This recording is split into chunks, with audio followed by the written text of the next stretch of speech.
in the previous class, we discussed on principal component analysis, and we have seen that in principal component analysis, there are some, you have some variables, and you are basically grouping or accumulating some variables to form some components, okay, so that you can reduce your data, okay. So this is the basic of principal component analysis. Principal component analysis is basically a data reduction technique, but there is a major drawback of principal component analysis, for which principal component analysis or PCA is usually not carried out by the researchers, okay. So what is the drawback of the PCA? The drawback of the PCA is that we are accumulating some variables and we are forming some new component which are known as principal components. But it's not necessarily that the particular component will be a meaningful one or will be a meaningful variable. For example, suppose if we think about, suppose one variable is social status and another variable is economic status, okay, and if we group these two variables, or if we, for example, accumulate these two variables into a particular principal component, then it will be like suppose it will be meaningful one called suppose socio-economic status, okay. So a new principal, suppose a variable has been created, you have added those two things and you have created a new variable called socio-economic status. So that is a meaningful one. But suppose if I have one variable called social status and another variable called mental status, and if we add or if we group these two things, then we will be coming out of something called the socio-mental status, which is meaningless. There is nothing such a thing called socio-mental state or status, okay. So this is the problem of principal component analysis, that we cannot ultimately get something meaningful, okay. It may not be meaningful, it may be or may not be. If it is a meaningful one, then that is purely by chance, okay. In order to reduce, in order to eliminate this problem, factor analysis has been proposed, okay. So first, if we want to discuss about the factor analysis, then we must know that what is the how the variables are termed, or what are the names of the variables. This we must know. So I would like to show you my one of my paper that will be easier to understand, okay. So just wait.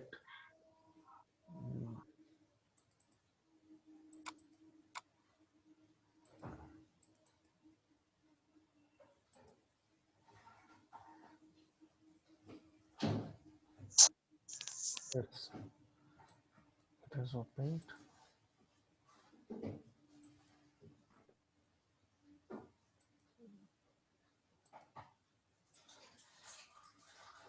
Yes.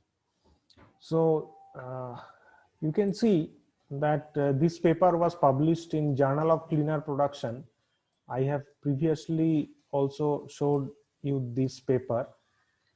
Just have a look at this diagram. Okay. So yes.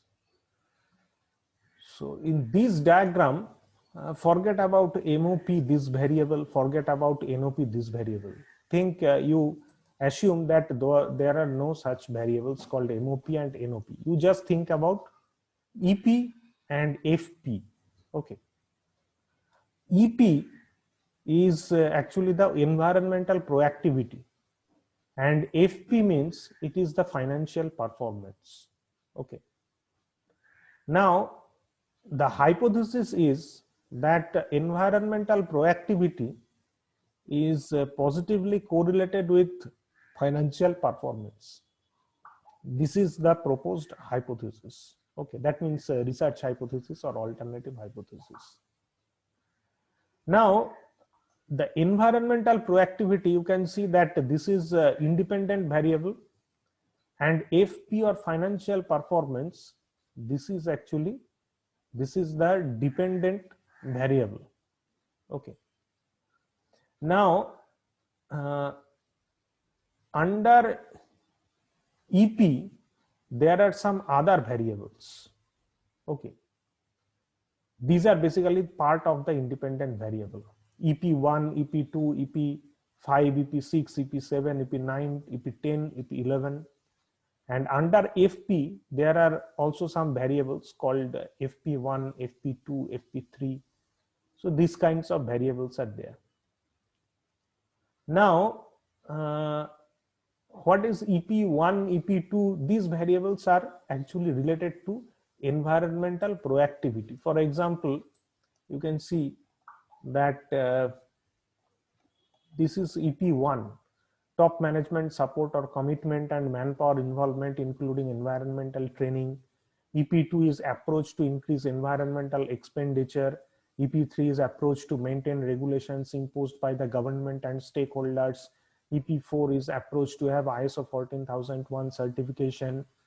So like this, these are the variables under environmental proactivity. Similarly, under financial performance, there are also some variables called increased revenue or turnover, which is FP1. FP2 is increased profit or reduction of production cost. FP3 is increased return on equity and cash flow. Okay. So these are the variables under FP or financial performance. Okay. Now, you can see here that some variables are missing, EP3, EP4, because those variables had low communalities, and that's why we have actually neglected them. So now the EP and FP, these are actually known as, latent variable. Okay. These variables are known as latent variable, and in terms of structural equation modeling, these are actually known as constructs. Okay. Or these are latent variables. Why these are latent variables? Because environmental proactivity or financial performance, these variables you cannot directly observe. So these are unobserved variables. Okay. Since these are unobserved variables, that's why they are termed as latent variables. And you want to find out the relationship between these latent variables in this case of structural model. Okay. Now, under this latent variable, these EP1, EP2, EP5, these variables are there. Under FP, FP1, FP2, FP3, these variables are there. These variables are known as manifest variables. Why these are known as manifest variables? Because directly you can measure these variables, or while conducting survey, you are actually getting the values of these variables. Suppose based on a Likert scale 1, 2, 3, 4, 5. So you are measuring the degree of these variables from the experts or from the respondents. Okay. So these are actually known as manifest variables because they can be directly observed. Okay. So basically in case of structural model, you are trying to find out the relationship between some unobserved variables through some observed variables, okay, because you have got the data of the observed variables, okay. So that's why you can easily find out the relationship between the unobserved variables, because those uh, observed variables also related to those unobserved variables, okay. So basically, so then these are actually known as unobserved variables or latent variables. These are known as manifest variables, or the observed variables, or in terms of structural equation model, these are known as constructs, and these manifest variables or the observed variables are simply known as variables, okay. If in structural equation modeling somebody says about variables, that means you should understand that they are basically talking about the manifest variables, not the latent variables or the unobserved variables. Why? Because the unobserved variables are actually termed as, or the latent variables, they are actually termed as constructs. So that's why usually they are not termed as variables in terms of structural model. So this is the fundamental, this is the fundamental thing of how the variables are actually defined, or different types of variables are defined. So now come back to the earlier slide, okay. So now I have told you earlier that the factor analysis, it can be classified into two types, okay. One is the exploratory factor analysis or exploratory factor model, and another is CFA or confirmatory factor analysis, okay. So today we will mainly focus on exploratory factor model, not confirmatory factor model. So but let me tell you the difference between exploratory factor model and confirmatory factor analysis, and also we can compare it with principal component analysis, okay. So you can see just like that, you can see here that just like the now I showed you that the environmental proactivity related variables or financial performance related variables. So this is like just like the same thing. You can see that x1, x2, x3, these variables are there, x4, x5, x6, suppose there are 6 variables, okay. Now you want to reduce suppose this data, okay. So what you will do in the exploratory factor model, you will hypothetically, you will first propose or assume some factors, okay. As per you can do that as per your choice, okay. So hypothesis or based on some particular methodology, those hypothetical factors will be formed, okay. And those hypothetical factors will be related to all of the variables, not just these variables. F1, this hypothetical factor, it is not linked with only x1, x2, and x3. You can see that this is related to x1, x2, x3, x4, x5, x6, all this is associated with all the variables. Similarly, F2, this hypothetical factor, it is also associated with all the variables, okay.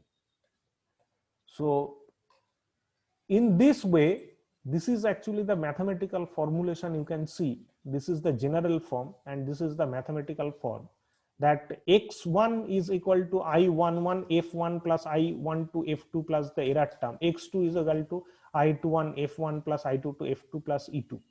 So what is happening here, you are basically representing all the variables in terms of all the, you are representing each variable in terms of all the factors, okay. So x1 is being represented by all the hypothetical factors, x2 is being represented by all the hypothetical factors, x3 is being represented by all the hypothetical factors, x4 is being represented by all the hypothetical factors. So you are doing this kind of linear combination or this kind of mathematical formulation you are basically considering here. Okay. So after doing these kinds of things, what you are getting, uh, you are having, suppose you are finding out the values of lambda 1, lambda 1 2, lambda 2 1, lambda 2 3. So you are basically, through the factor analysis or exploratory factor analysis model, you are basically trying to find out all the lambda values. Okay, what is these lambda values? Here actually they have not shown it is a lambda. They have shown it is I1, I2. These are called factor loadings. But you can also, instead of I, you can use the term lambda. So basically, you are actually finding out all the lambda values. That means the loadings. Okay, loading is nothing but the correlation between the factor and the x1, the variable. Okay, so you are basically finding out the loading through exploratory factor model. Okay, now you will test. There is a method called discriminant validity or convergent validity, but simply speaking, you are basically checking that which loadings are actually very highly weighted to which particular factors. Suppose you have got that x1 and f1, this loading is very high. x2 and f1, this loading is very high. x3 and f1, this loading is very high. But x4 and f1, this loading is low. x5 and f1, this loading is low. x6 and f1, this loading is low. Okay, so you can easily understand that these x1, x2, x3, these particular variables, they will be loaded onto f1. And suppose if you see that if x1, x2, x3 is very very weakly related to f2, and x4 and x5 and x6 is very highly related to f2, that means if the loading is, in this case, if this is very high, then they will be loaded onto f2. Okay, so in this way you can, your duty, your responsibility, your job is actually to assign a particular hypothetical factor. You should assign a variable to some hypothetical, to a particular hypothetical factor. Okay, so x1 will be loaded onto, suppose f1, x2 will be loaded onto f2, x3 will be highly loaded with f1, x4 will be highly loaded with f2, x5 will be highly related to f2, x6 will be highly loaded to f2. So in this way you will be actually, you can load, or you can assign the particular some variables to some particular factors. Okay, and in this case, since you are actually trying to find out these kinds of here, this is actually, there is a high tendency that these hypothetical factors, it will be actually something meaningful one. Okay, so this kind of thing you can perform. Okay, and also you need to mind that the factor analysis, it can also be performed using principal component analysis. Okay, but the problem is that in case of, if you use something called principal component analysis through the when you are conducting factor analysis, and when you will be using the principal component analysis method, PCA, you will be using, there is, the drawback is that you will be actually using all the variances, the total variance you will be actually considering. You will not consider the shared variance. Okay, that is the problem for the principal component analysis. The shared variance will, you cannot consider. So that's why in case of the factor analysis nowadays, the principal axis factoring, this method is actually followed. Usually the principal axis principal you know, the principal axis factoring, this method is actually followed. Okay, so because principal axis factoring, this method, it actually focuses on the common variance or shared variance. Okay, so based on that you can group the variables. You can you actually make those factors based on these factors are actually proposed, or these factors are formed not based on the total variance. These factors are formed based on the common variance, okay, or the shared variance. Okay, so principal axis factoring method is more useful. But there is also another drawback of exploratory factor analysis model, that even if you want to group those variables through the method of exploratory factor analysis, the problem is that sometimes it is also noticed that the way you have grouped, okay, it is not creating something meaningful.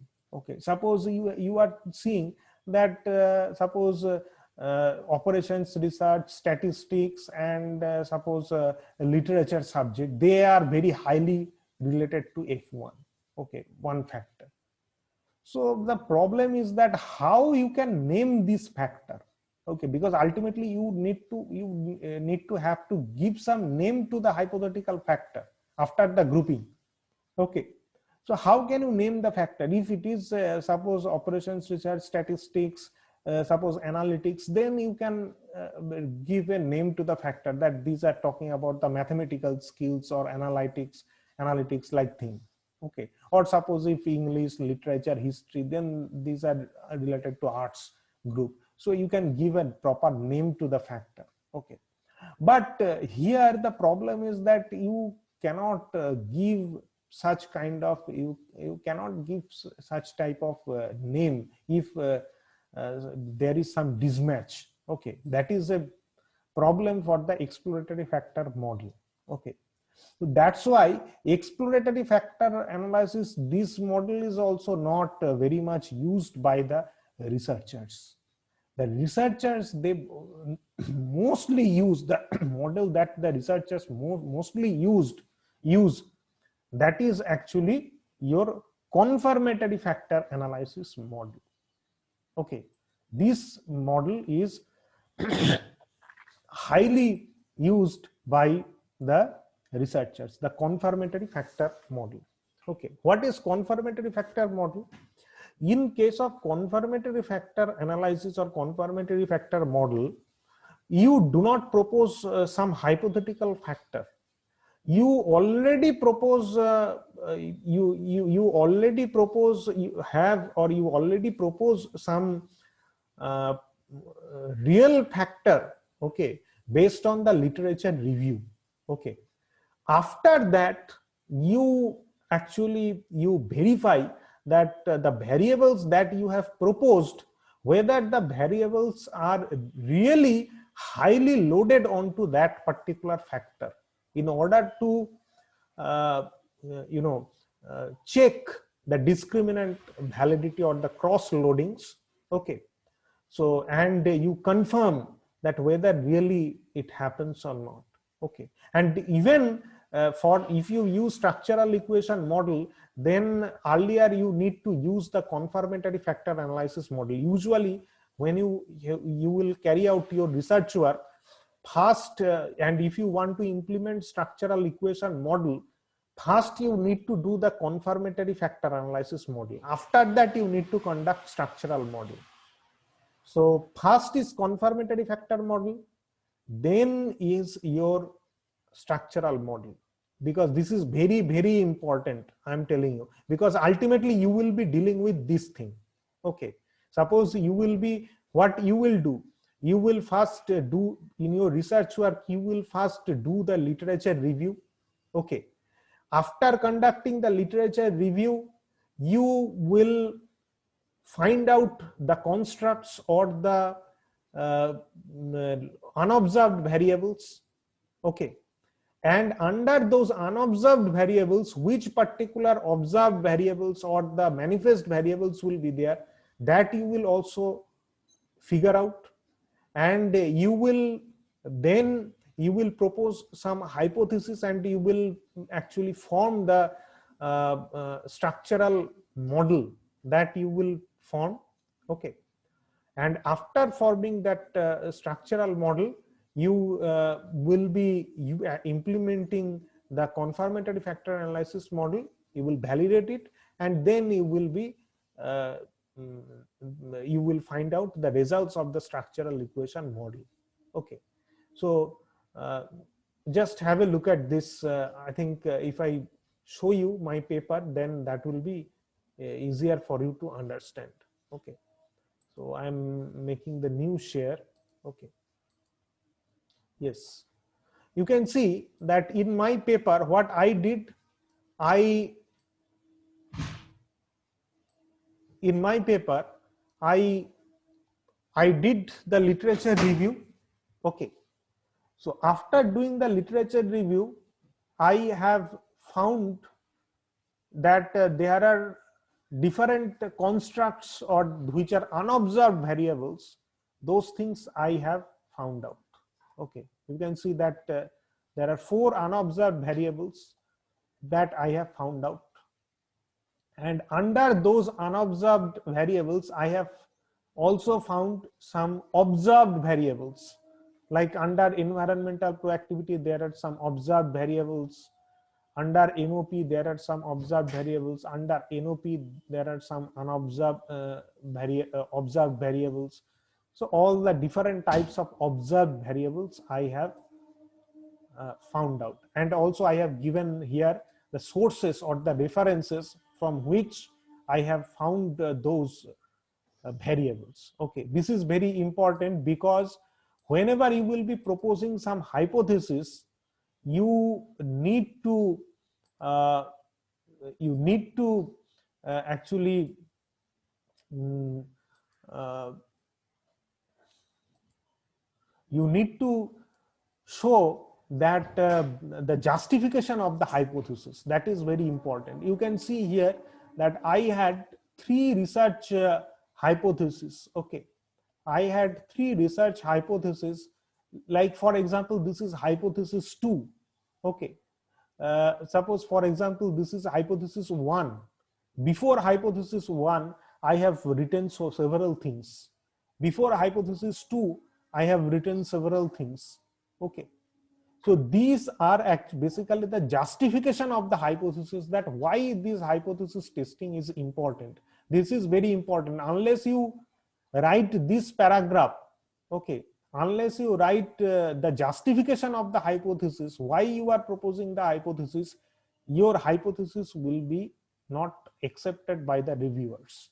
Okay, so that justification must be given. Okay, so now after proposing this hypothesis based on the model, this model I have also proposed. Okay, so initially you will not get this kinds of loadings, will not be there. Okay, so just this model will be there, these loadings or these values that you won't find. Okay, now if you perform all the steps, and also you need to check out whether you need to eliminate some variables or not based on the communalities. Okay, so that you need to also figure out. Now you can check that this is known as the cross-loading validation, that are evaluating the discriminant validity. You can see that EP1, how it is loaded to EP, it is 0.688. But in case of MOP, NOP and FP, you can see that 0.469, 0.645, 0.353, like that. You can see that all this are similar in case of EP2. Suppose in case of MOP3, it is with MOP it is 0.892. Okay, in all the other cases it is 0.828802646 like that. Okay, so you can see that the bold terms, why these are bold? Okay, these values are bold because they are the highest value for this particular row. For the row for EP1, this row, the highest value is 0.688. For the suppose NOP4 row, the highest value is 0.843. Okay, these are the highest values.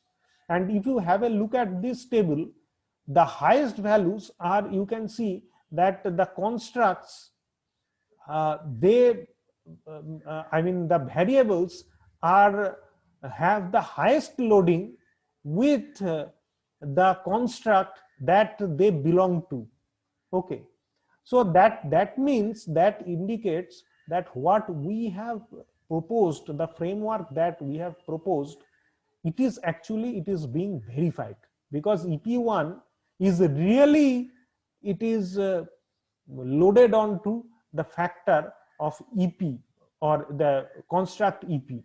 MOP3, it is really in practice, it is loaded onto MOP, okay, or the construct MOP3, okay, this variable. Okay, so that's why this method is actually known as the discriminant validity. Okay, this is a very useful method of confirmatory factor analysis, that you are basically confirming your model. Okay, you are, because this table is actually reflecting the phenomena that the manifest variables that you have proposed under a particular construct of EP or environmental proactivity based on your literature review, it is really so. Okay, because it is very highly related to the factor EP, but it is very weakly related to all the other factors. Similar in case of MOP, or similar in case of FP, the variables that you have proposed under FP based on the literature review, in real world, the FP, it is also very highly loaded onto the factor of or of FP or the construct FP. Okay, it is less high, it is weakly related to all the other factors as compared to FP. Okay, or financial performance. So that's why the model that you have proposed, that which particular manifest variables will be under which particular construct, so that model is actually getting verified. Okay, so this is the fundamental thing of confirmatory factor analysis, because here in case of exploratory factor analysis, you will not propose the factors. Okay, automatically based on your mathematical model, the factors will be generated. Okay, and you need to select the factors, based on, you will be selecting the factors based on the loading. Automatically those factors will be generated, but in real life those factors may not be meaningful, just like principal component analysis. Okay, they may not be meaningful in all the cases. So that's why it is much more evident, that evidence will be there that if you perform confirmatory factor analysis, because in confirmatory factor analysis has both the statistical base is there and also the theoretical base is there. Theoretical base is very important. In exploratory factor analysis, it has only got some a statistical base, but in real it may not have some real world base. Okay, but whenever you are performing this kind of the confirmatory factor model, you have got also not only the statistical base, but also it has got the real life or the theoretical base. Okay, so my suggestion is that you will perform you need to perform the confirmatory factor analysis and structural equation model, and when you will do and you need to use two software for that. For when you will be using